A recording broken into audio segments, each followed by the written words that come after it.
Date Servicio Sofía. Tratado sobre magia blanca. Maestro tibetano Dhval Khul. A. Bailey.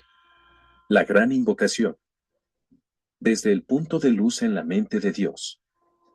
Que afluya luz a las mentes de los hombres. Que la luz descienda a la tierra. Desde el punto de amor en el corazón de Dios. Que afluya amor a los corazones de los hombres. Que Cristo retorne a la tierra. Desde el centro donde la voluntad de Dios es conocida. Que el propósito guíe a las pequeñas voluntades de los hombres. El propósito que los maestros conocen y sirven.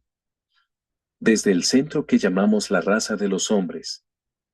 Que se realice el plan de amor y de luz. Y selle la puerta donde se halla el mal. Que la luz, el amor y el poder restablezcan el plan en la tierra. Esta invocación no es propiedad de ningún individuo o grupo en especial. Pertenece a toda la humanidad. Empleándola o estimulando a otros para que la reciten, no se favorece a ningún grupo ni organización determinada. La belleza y la fuerza de esta invocación reside en su sencillez y en que expresa ciertas verdades esenciales que todos los hombres aceptan innata y normalmente. La verdad de la existencia de una inteligencia básica a la que vagamente damos el nombre de Dios. La verdad de que detrás de las apariencias externas el amor es el poder motivador del universo. La verdad de que vino a la tierra una gran individualidad llamada el Cristo por los cristianos, que encarnó ese amor para que pudiéramos comprenderlo. La verdad de que el amor y la inteligencia son consecuencia de la voluntad de Dios, y finalmente de que el plan divino solo puede desarrollarse a través de la humanidad misma. Alice A. Bailey. Todas las actividades de la Unidad de Servicio Sofía son sin fines de lucro. Su objetivo es difundir la lectura a través de vídeos. Todas las actividades de la Unidad de Servicio Sofía son sin fines de lucro.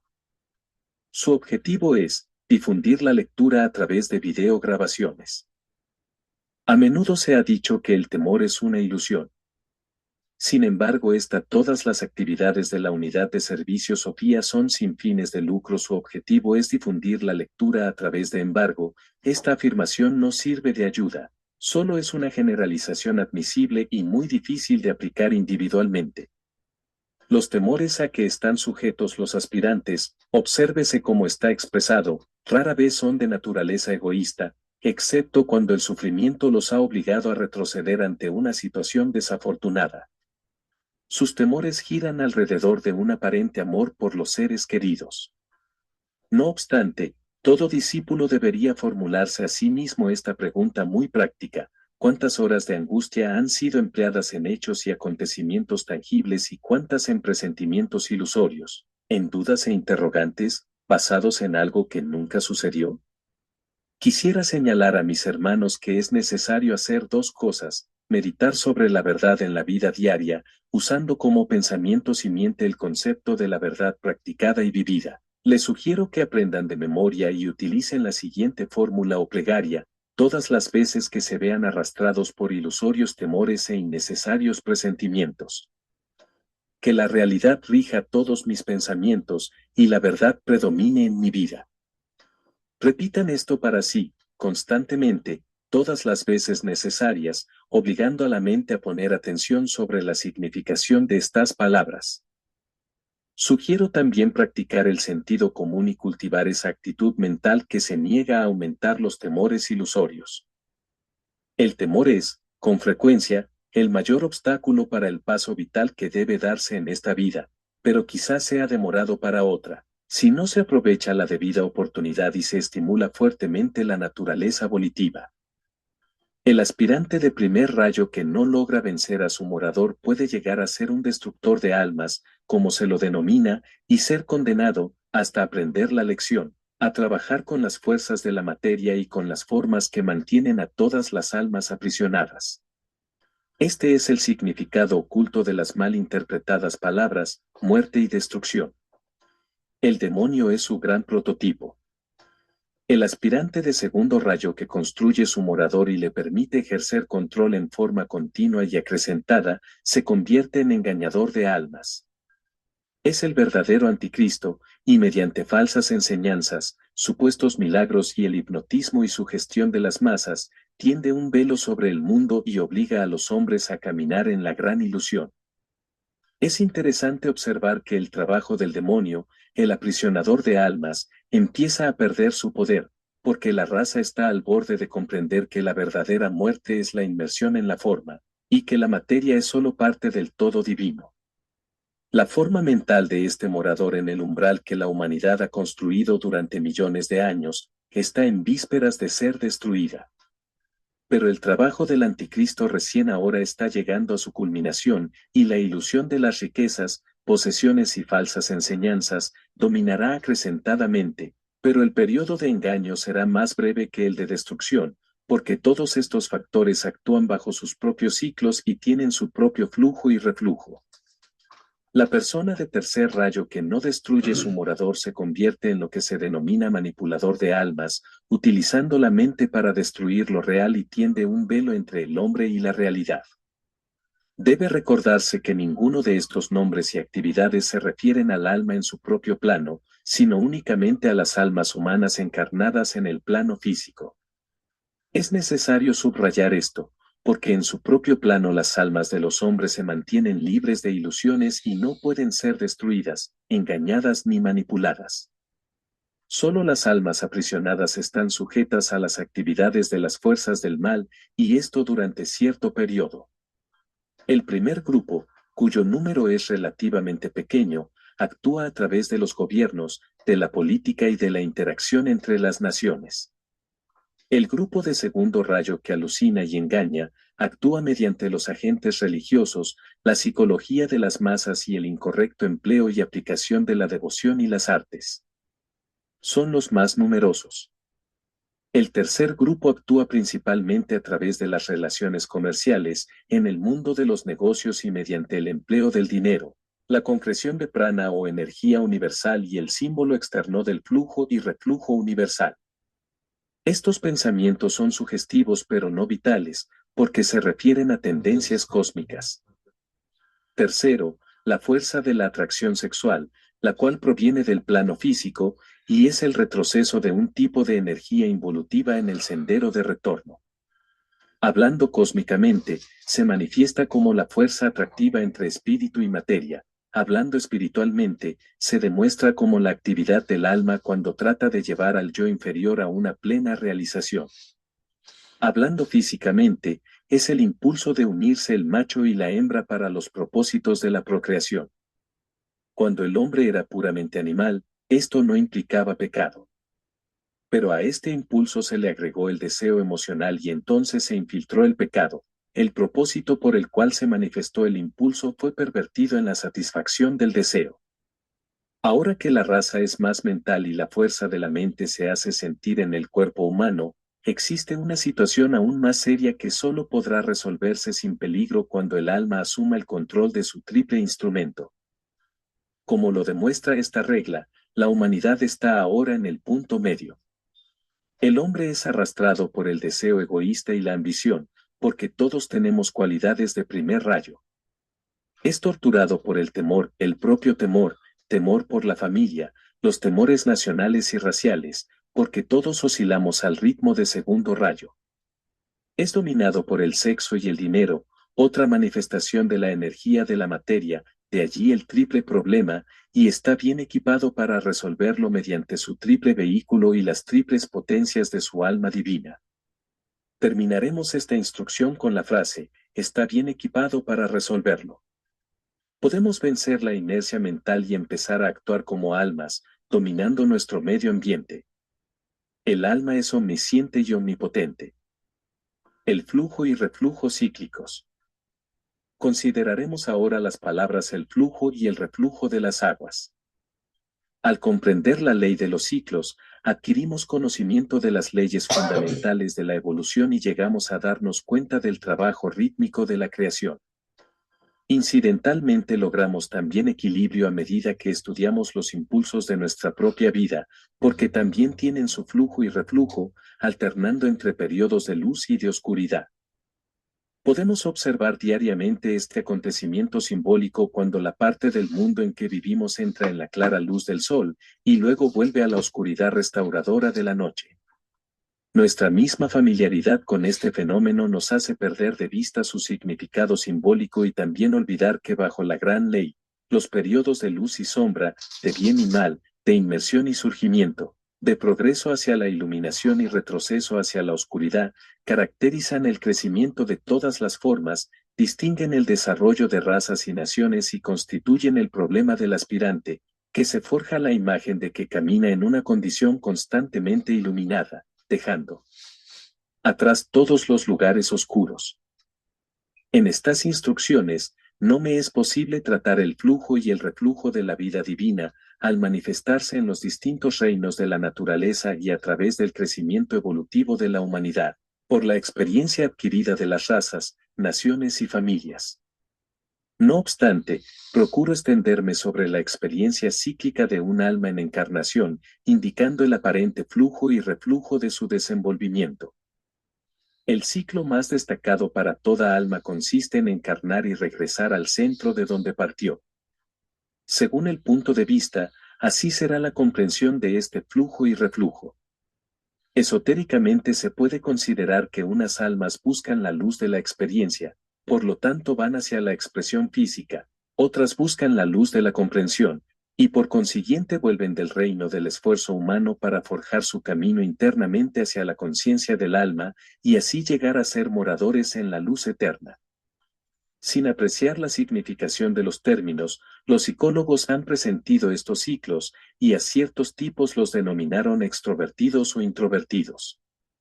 Marcan el flujo y reflujo en la experiencia individual, y son la analogía de la pequeña vida con los grandes ciclos del alma. Estas entradas y salidas de la trama de la existencia encarnada constituyen los ciclos mayores de cualquier alma individual, y un estudio de los tipos de pralaya tratados en la doctrina secreta y en tratados sobre fuego cósmico sería de real valor para el estudiante. Existe también un flujo y reflujo en la experiencia del alma, en cualquier plano, y esto abarcará muchas vidas en las primeras etapas de desarrollo. Por lo general su expresión es extrema. Un estudio del flujo y reflujo racial aclarará esto. En los días lemurianos el flujo o ciclo de exteriorización se consumaba en el plano físico y el reflujo llevaba el aspecto vida de vuelta al alma, y no había ningún flujo o reflujo secundario en los planos astrales o mentales. Posteriormente, la marea irrumpió en las costas del plano astral, si bien incluía lo físico en menor grado. El flujo se dirigió hacia la vida emocional, y al regresar al centro no tuvo en cuenta la vida mental. Esto ocurrió en el punto culminante para la humanidad en la época Atlante y también hoy atañe a muchos.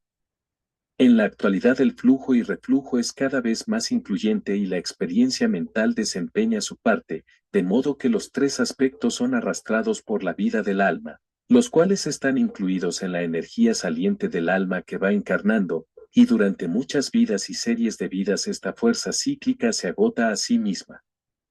En el aspirante surge una comprensión de lo que ocurre y en él se despierta el deseo de controlar conscientemente este flujo y reflujo, para expresarlo en palabras más sencillas, o dirigir las fuerzas de la energía saliente en cualquier dirección que elija, o se retire a su centro a voluntad.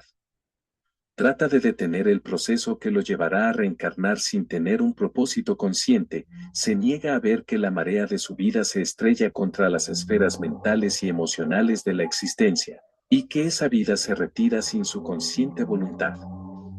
Se encuentra en el punto medio y quiere controlar sus propios ciclos, el flujo o reflujo tal como él lo determine. Con propósito consciente ansía caminar en los lugares oscuros de la existencia encarnada y con un propósito análogamente consciente trata de retirarse a su propio centro. Así se convierte en aspirante. La vida del aspirante comienza repitiendo los ciclos anteriores.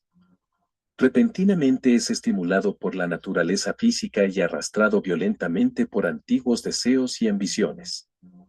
A esto puede seguirle un ciclo en que es consciente de que la energía vital se escapa del cuerpo físico, desvitalizándose por no prestarle atención. Esto explica muchas enfermedades y la falta de vitalidad de gran parte de nuestros más caros servidores. El mismo proceso puede afectar al cuerpo emocional, y periodos de exaltación y de elevada aspiración alternan con periodos de profunda depresión y falta de interés. El flujo puede pasar al cuerpo mental y producir un ciclo de intensa actividad mental. El constante estudio, la profunda reflexión, la penetrante investigación y un firme impulso intelectual caracterizarán la mente del aspirante.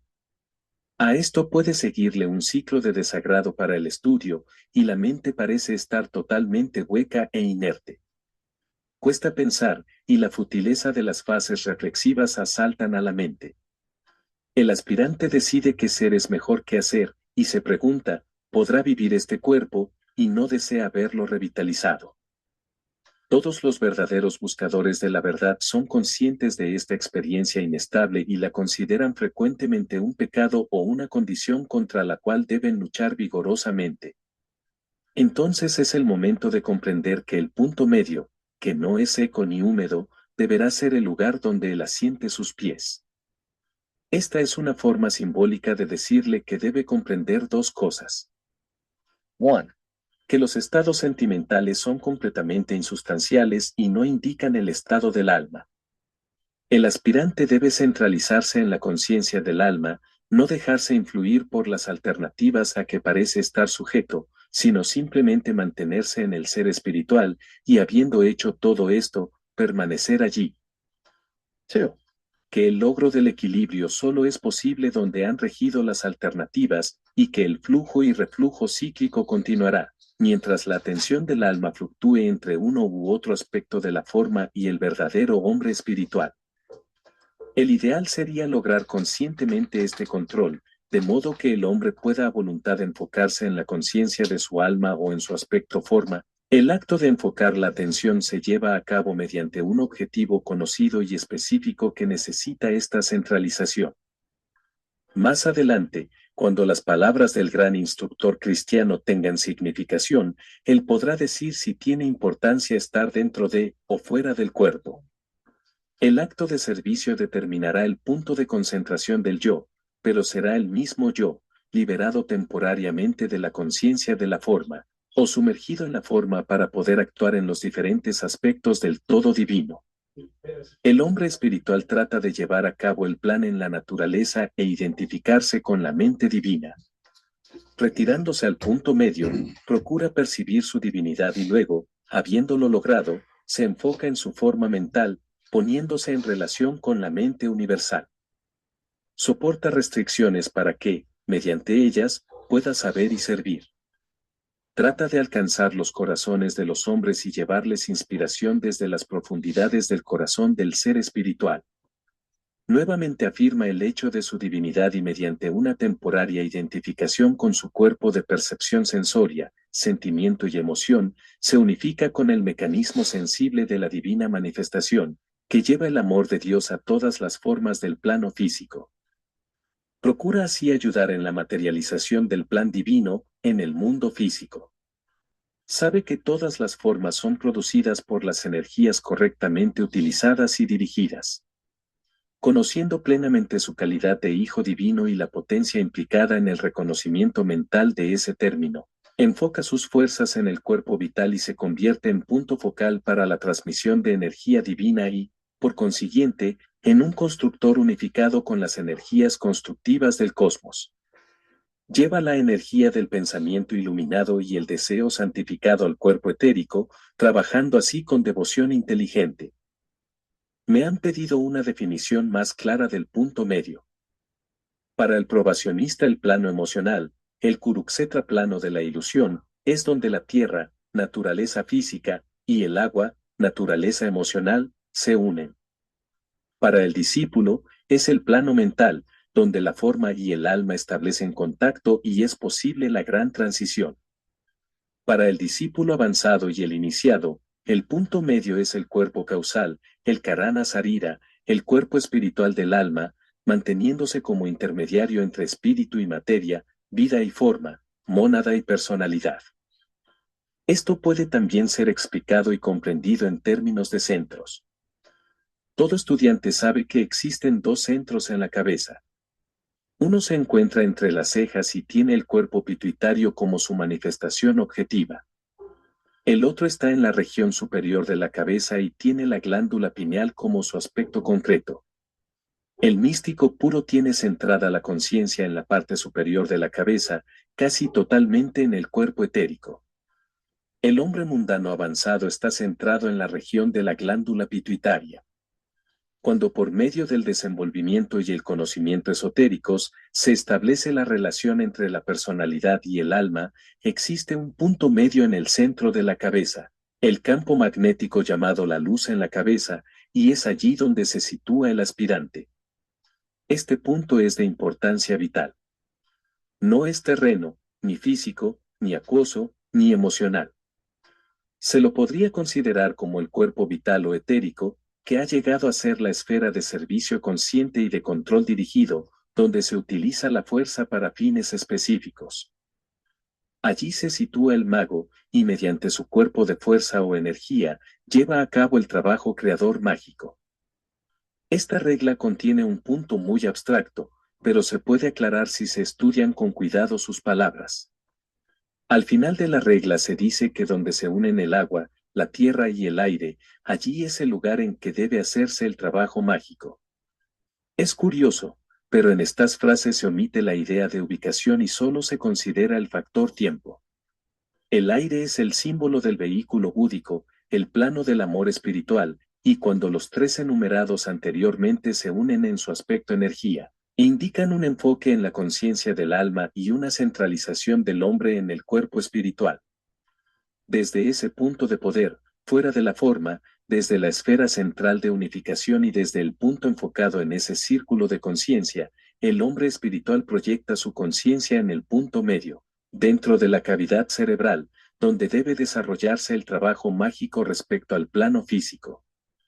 Esta capacidad de proyectar la conciencia desde el plano de realización del alma hacia el trabajo mágico creador en los subplanos etéricos, se hace posible a medida que el estudiante desarrolla en la meditación la facilidad de enfocar la atención en uno de los centros del cuerpo. Esto se lleva a cabo por intermedio de los centros de fuerza en el cuerpo etérico. Paulatinamente alcanza esa plasticidad y fluidez de la conciencia autodirigida que le permitirá valerse de los centros como el músico utiliza las 7 notas musicales. Cuando ha logrado esto, puede empezar a entrenarse para alcanzar un enfoque más amplio y extenso y debe aprender a retirar su conciencia no solo del cerebro sino del alma en su propio plano, y desde allí redirigir sus energías para efectuar el trabajo mágico del alma. El secreto fundamental de los ciclos reside en este retiro y en el consiguiente reenfoque de la atención. Debe recordarse respecto a esto, que la ley básica subyacente de todo trabajo mágico es que la energía sigue al pensamiento. Si los aspirantes recordaran esto atravesarían sus periodos estériles con mayor facilidad y serían conscientes del propósito subyacente. Aquí se podría preguntar, ¿cuáles son los peligros en este punto medio? Los peligros de una fluctuación demasiado violenta entre la tierra y el agua o entre la respuesta emocional a la vida y la verdad, o sea, la vida en el plano físico. Algunos aspirantes son demasiado emocionales en sus reacciones y otros demasiado materialistas. El efecto de esto se siente en el punto medio y produce una violenta inestabilidad que tiene un efecto directo en el centro plexo solar, el punto medio en los primitivos tiempos atlantes, y aún ahora en los procesos de transmutación de la aspirante personalidad. Transmuta y transmite las energías del centro sacro y del centro en la base de la columna vertebral, y es el lugar de distribución de todas las energías enfocadas en los centros abajo del diafragma. Los peligros derivan de la prematura e incontrolada afluencia de energía espiritual pura al mecanismo de la personalidad. Dicha fuerza espiritual vital penetra por la abertura craneana y afluye a los centros de la cabeza. De allí sigue la línea de menor resistencia, determinada por las tendencias diarias de la vida reflexiva del aspirante. Otro peligro bastante grande resulta de unir la tierra con el agua, literalmente hablando. Se demuestra como la afluencia, en la conciencia cerebral, el aspecto tierra, de los conocimientos del plano astral. Una de las primeras cosas que percibe el aspirante es cierta tendencia al psiquismo inferior. Es una reacción del centro plexo solar. Pero este punto medio puede utilizarse como trampolín para el mundo de los fenómenos astrales, lo cual producirá la muerte por ahogo, porque la vida espiritual del aspirante puede ser inundada y completamente sumergida en los intereses de las experiencias psíquicas inferiores.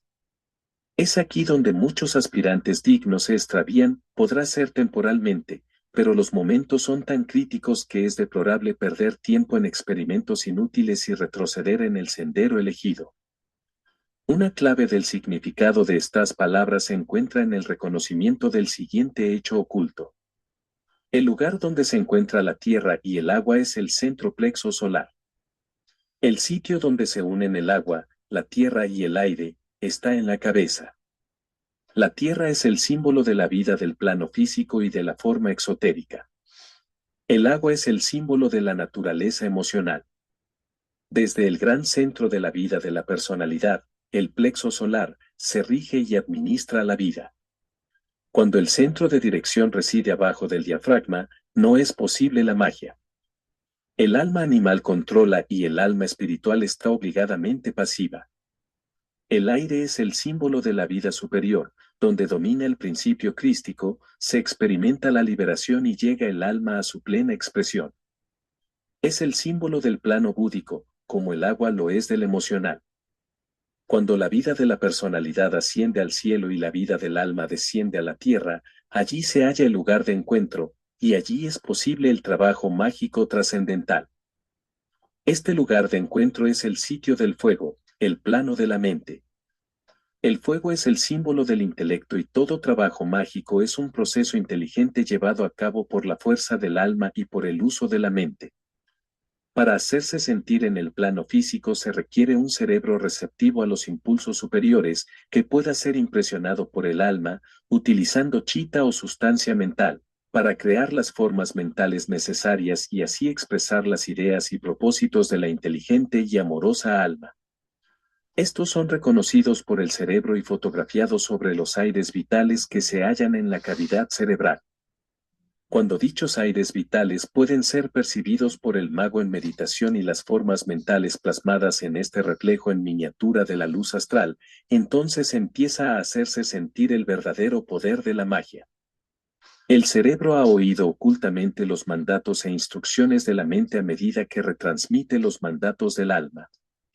Los aires vitales son arrastrados a una actividad constructora de formas, de igual modo que su analogía superior, las modificaciones del principio pensante, la materia mental, como lo denomina Patanjali, son impulsados hacia una análoga actividad de construcción de formas. Estos pueden ser observados internamente por el hombre que trata de efectuar el trabajo mágico. Parte del éxito depende de su capacidad para registrar impresiones exactas y ver con claridad las formas del proceso de la magia que él está tratando de demostrar como trabajo mágico en el mundo externo. Por lo tanto, podría decirse que existen tres etapas en el proceso de construir formas. Primero, el alma u hombre espiritual, centrado en la conciencia del alma y actuando en el lugar secreto del Altísimo, visualiza el trabajo a realizar.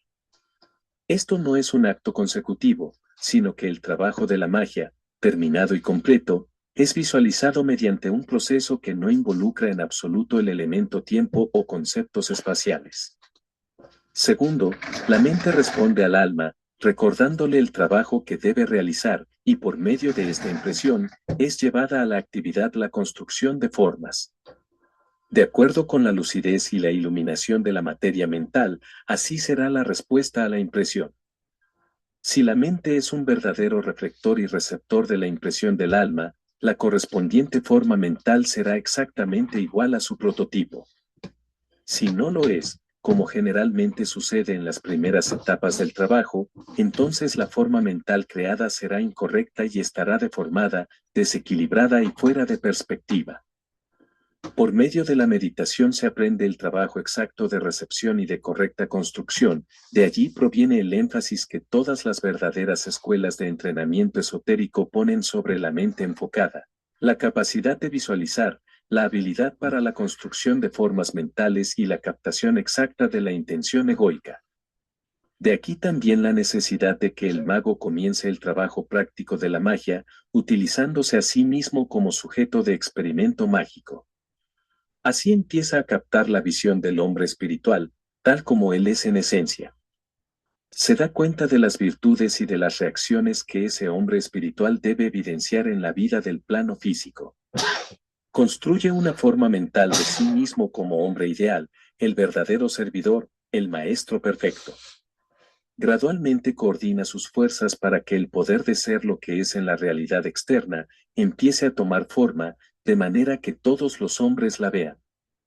Su mente crea un molde que es una réplica exacta del prototipo que moldea al hombre inferior y lo fuerza a estar de acuerdo con el ideal. A medida que perfecciona su técnica, adquiere un poder que transmuta y transforma, actuando sobre las energías que constituyen su naturaleza inferior, hasta subordinarlo todo y llegar a ser en la práctica lo que es esotérica y esencialmente. Cuando esto acontece, empieza a interesarse por el trabajo mágico en el que deben participar todas las verdaderas almas. Entonces se manifiesta el tercer aspecto del proceso de construcción de formas, el cerebro se sincroniza con la mente y la mente con el alma, y se percibe el plan. Los aires vitales en la cabeza se modifican y responden a la fuerza del trabajo mágico constructor. Entonces en el lugar de la actividad cerebral está la forma mental, como resultado de las dos actividades previas, y se convierte en un centro de enfoque para el alma y en un punto a través del cual puede fluir la energía para la realización del trabajo mágico.